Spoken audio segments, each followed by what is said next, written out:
Apa itu? Ini dia. Halo teman-teman, masih ingat dengan Samsung Galaxy Note 20 Ultra yang merupakan series Note terakhir yang dikeluarkan oleh Samsung? Dan tidak bisa dipungkiri series Note 20 Ultra tersebut adalah series Note terbaik yang pernah dihadirkan Samsung. Tapi sayang series ini sudah dihentikan oleh Samsung dan kehadirannya masih kental dirasakan di Samsung Galaxy S Series Ultra yang membawa DNA desain dan teknologi yang biasanya disematkan pada lini ponsel series Note.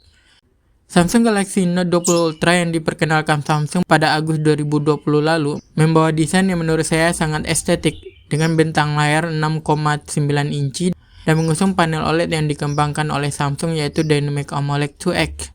Dimana sebelumnya sudah kita bahas juga kalau saat ini panel OLED sudah memiliki banyak turunan atau pengembangan seperti AMOLED, Super AMOLED, Dynamic AMOLED dan masing-masingnya pun punya variannya masing-masing. Dynamic AMOLED 2X yang diusung oleh Samsung Galaxy Note 20 Ultra merupakan generasi pemutakhiran dari teknologi panel AMOLED yang membawa lebih banyak peningkatan visual signifikan.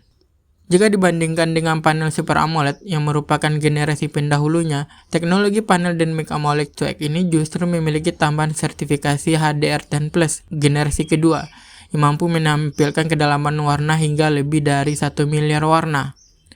Tapi dengan keunggulan lebih yang dihadirkan dari generasi OLED terdahulunya, ternyata panel Dynamic AMOLED 2X ini juga membawa permasalahan yang cukup membuat worry fanboynya Samsung. Karena banyak kasus di panel layar Dynamic AMOLED 2X seperti green screen, green line, shadow, tompel, flicker, dan lain-lain. Dan kasus-kasus ini banyak ditemukan di Samsung Galaxy S20 series dan series Note 20 Ultra, yang mana semua series tersebut mengusung layar panel Dynamic AMOLED 2X. Dan walaupun begitu, jenis layar ini terus dipakai oleh Samsung di semua lini produk ponsel flagshipnya sampai saat ini. Sebut aja di Samsung Galaxy S24 series, Samsung Galaxy Z Fold 6, dan Samsung Galaxy Flip 6. Kira-kira apa yang pertimbangan Samsung sehingga masih memakai panel layar Dynamic AMOLED 2X untuk generasi flagship terbarunya? Atau mungkin ada peningkatan yang sudah dilakukan oleh Samsung untuk mengatasi bug-bug penyebab terjadinya kasus di layar series flagship terdahulunya? Seperti di S20 series, S21 series, dan di S22 series. Kasus di series ponsel flagship Samsung rata-rata bermunculan setelah series tersebut sudah berumur 1-2 tahunan. Coba kita telisik satu persatu, kita mulai dari Samsung Galaxy S20 series. Sekarang umurnya sudah 4 tahunan, dimana semuanya rata-rata hampir mengalami kasus layar bergaris atau kasus-kasus layar AMOLED lainnya. Samsung Galaxy S21 series sekarang umurnya udah 3 tahunan dan mengalami hal yang sama seperti di S20 series. Dan Samsung Galaxy S22 series sekarang umurnya udah 2 tahunan juga mengalami hal yang sama tapi tidak semasif yang terjadi di Samsung Galaxy S20 series. Dan Samsung Galaxy S23 series sekarang umurnya sudah 1 tahunan. Samsung Galaxy S24 series saat video ini rilis umurnya baru 8 bulanan. Di series S23 dan S24 series, kasus di layarnya belum terdengar masif terjadi. Mungkin sudah ada peningkatan dari Samsung untuk mengatasi bug-bug penyebab banyaknya kasus di layar. Dan khusus di Samsung Galaxy S23 series, apakah sudah ada kedengaran kasus seperti pendahulunya? Karena sekarang umurnya sudah 1 tahunan. Dan bila kita cermati di grup-grup Samsung, series ini masih senyap adem ayem dari permasalahan di layar, tapi lebih banyak pada keluhan user pada ketahanan baterai yang terasa cepat panas dan lebih boros. Namun hal ini tergantung pemakaian juga. Kalau dipakai buat sosial media, YouTube sih nggak masalah ya. Panasnya masih di batas wajar, tapi kalau dibawa saat main game, memang terasa lebih boros dan lebih panas bila dibandingkan dengan merek-merek sebelah. Seperti yang saya pakai series S23 FE, saya merasa baterainya cukup awet, malah sering tahan sampai seharian penuh baterainya, bahkan sampai besoknya lagi, karena saya pakainya nggak pernah pakai buat main game. Jadi fanboynya Samsung mulai bernapas lega lah ya, karena seri flagship Samsung yang terbaru sudah mulai aman dari penyakit layar. Tapi ada hal yang mengejutkan yang saya temukan di salah satu grup Samsung di FB, yang cukup bikin worry kita-kita sebagai fanboynya Samsung. Apa itu? Ini dia. Ini terjadi di beberapa pengguna Samsung Galaxy S23 regular. Di sini didapati di lingkar kamera selfie-nya terdapat warna memutih, tapi ini hanya muncul di warna layar tertentu saja. Dan bila kita cermati, kasus seperti ini jarang terjadi di series flagship Samsung sebelumnya. Karena memang hal ini tidak ada ditemukan di series S22, S21, ataupun di S20 series. Tapi kasus seperti ini banyak ditemukan di Samsung Galaxy Note 20 Ultra.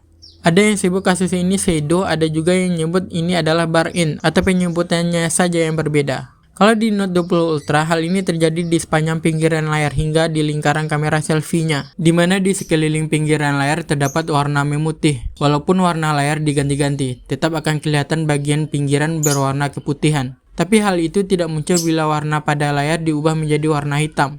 Karena memang piksel di layar saat menampilkan warna hitam, pikselnya dimatikan. Dan semua jenis OLED ataupun AMOLED memang bekerja seperti itu. Teman-teman bisa menyimak pembahasan ini di video kita sebelumnya.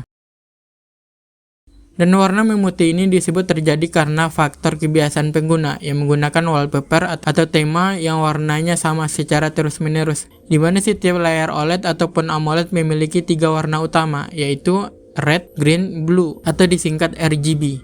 Yang mana apabila hanya salah satu warna saja yang terus-menerus ditampilkan, maka piksel pada layar tidak bisa menahan suhunya dan membuat piksel pada panel layar terjadi bar-in. Berawal dari piksel bar-in inilah sebagai penyebab utama layar menjadi shadow, sehingga warna dan cahaya yang dihasilkan tidak bisa ditampilkan sebagaimana mestinya. Untuk mengecek layar HP Samsung kita apakah mengalami hal seperti ini, bisa kita cek dengan menggunakan kode bintang pagar 0 bintang pagar dan cek semua warna RGB-nya, lalu perhatikan warna yang ditampilkan di layar apakah ada yang berbeda, dan apabila ada warna yang terlihat berbeda, maka bisa dipastikan HP Samsung teman-teman mengalami kasus seperti yang kita bahas. Dan apabila mengalami hal seperti ini, ada beberapa aplikasi yang disarankan untuk mengatasi hal tersebut, tapi belum ada jaminan menjadi solusi 100%, yaitu menggunakan aplikasi S-Filter dan OLED Tool. Berikut tutor penggunaannya, teman-teman bisa post video ini dan screenshot bila ingin mencobanya. Dan berikut beberapa cara menghindari kasus layar seperti ini. 1. Selalu gunakan tingkat kecerahan layar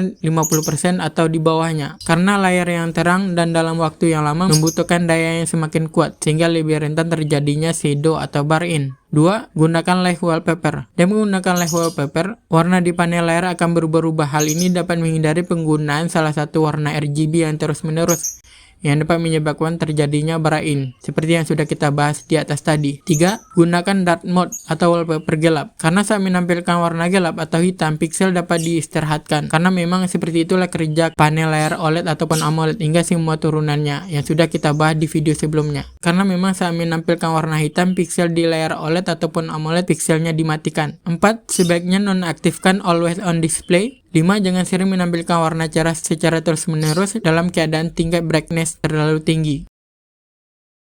Dan balik lagi, setiap perangkat elektronik pasti ada masa pakainya. Betul, tapi kalau harganya mahal sampai belasan juta, masa pakainya cuma 1 tahun 2 tahun, buat apa?